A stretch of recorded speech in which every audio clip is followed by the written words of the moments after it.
जय हिंद जी, हिंदुस्तान जिंदाबाद। आप देख रहे हैं जेके मीडिया, जम्मू कश्मीर का सबसे तेज मीडिया नेटवर्क। ये जो कांग्रेस वोट चोरी पूरे देश में यही कहकर कह रही है कि भारतीय जनता पार्टी वोट चोरी कर रही है, लेकिन देश के गृह मंत्री माननीय अमित शाह ने वोट चोरी का जवाब दिया है। संसद में जो जवाब दिया है कि पहली वोट चोरी कब हुई थी, दूसरी वोट चोरी कब हुई थी और तीसरी वोट चोरी कब हुई थी, उसी को लेकर हमारे देश के माननीय गृह मंत्री अमित शाह ने क्या जवाब दिया है संसद में, सुनिए। मान्यवर, वोट चोरी का प्रोग्राम बचा है। सुनिए, मैं वोट चोरी किसको कहते हैं वो बताना चाहता हूँ। वोट चोरी के 3 आयाम है। एक तो मतदाता नहीं है, मतलब योग्यता नहीं है और आप वोटर बन जाते हो तो वोट चोरी माना जाएगा। दूसरा, आप गलत प्रकार से चुनाव जीते हो तो वोट चोरी माना जाएगा। और तीसरा, जनादेश को डिफाई करते हो, मतलब वोट के विपरीत आप कोई पद प्राप्त कर लेते हो तो भी एक प्रकार से वोट चोरी होता है। अरे सुनो ना, क्यों जल्दबाजी करते हो मानिकम? क्यों? अब मैं 3 वोट चोरी की घटनाएं बताना चाहता हूँ। सबसे पहली घटना हुई आजादी के बाद देश का प्रधानमंत्री तय करना था। तय कौन करना था? तो उस वक्त के जितने प्रांत थे इसके कांग्रेस के अध्यक्ष होंगे, उनके एक वोट से तय होना था। अब 28 वोट श्री सरदार पटेल को मिले और 2 वोट जवाहरलाल नेहरू जी को।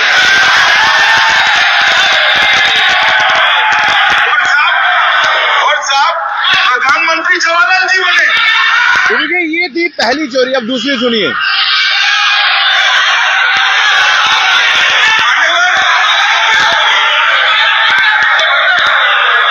दूसरे प्रकार की वोट चोरी, अनैतिक तरीके से चुनाव। ऐसी वोट चोरी भी भूतकाल में एक बार हुई थी। श्रीमती इंदिरा गांधी रायबरेली से चुनी गई।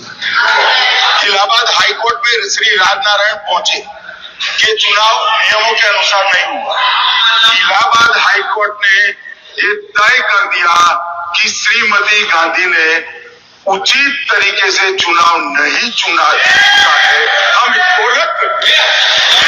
मान्यवर, ये भी वोट चोरी थी, बहुत बड़ी वोट चोरी थी। और उसके बाद में क्या हुआ? उसके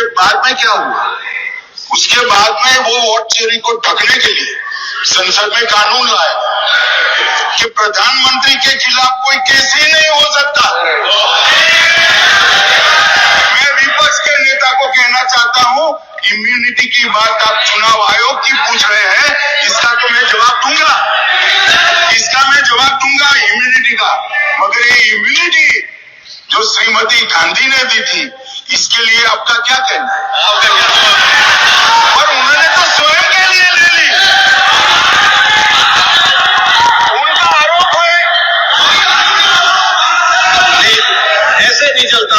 मान्यवर, उनका आरोप है कि सरकार ने बनाया तो लोकतंत्र बनाया, तो जो समय का केस था वो बताया है। आगे तो मोदी जी को भी सर लोगों ने प्रधानमंत्री बनाया भाई, आपकी कृपा से नहीं बने हैं। मान्यवर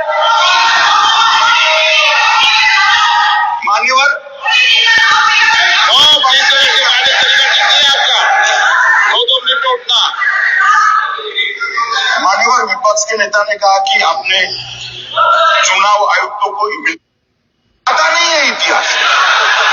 ये तो इतिहास है, सर्वोच्च अदालत और संसद के रिकॉर्ड में रखा हुआ इतिहास। इसके खिलाफ लल्लन सिंह जैसे कितने लोग पूरा जीवन लड़े बिहार में, इमरजेंसी के खिलाफ जेल में गए। अब तीसरी वोट चोरी सुनिए। और तीसरी वोट चोरी कहना चाहता हूं। तीसरी वोट चोरी का प्रकार मैंने बताया था कि योग्यता नहीं है और मतदाता बन जाना। अभी अभी एक वाद पहुंचा है, वाद मतलब डिस्प्यूट पहुंचा है दिल्ली की सिविल अदालत में। उसमें डिस्प्यूट ये है कि सोनिया गांधी जी इस देश की नागरिक बनने से पहले मतदाता है। तो सुना आपने, देश के गृह मंत्री अमित शाह ने वोट चोरी को लेकर जो है एक करारा जवाब जो है कांग्रेस को दिया है। उन्होंने बताया कि पहली वोट चोरी कब हुई थी, दूसरी वोट चोरी कब हुई थी और तीसरी वोट चोरी जो है कब हुई थी। इन तीनों वोट चोरियों को लेकर अब आपका क्या कहना है? कांग्रेस जो अलाप रही है कि भारतीय जनता पार्टी जो है वो वोट चोरी कर रही है, लेकिन असल में वोट चोरी कब हुई थी, ये जवाब देश के गृह मंत्री माननीय अमित शाह ने दिया है। अब इस खबर को जरूर शेयर कीजिएगा, अपनी राय कमेंट बॉक्स में रखिएगा। देख रहे जेके मीडिया, धन्यवाद, जय हिंद।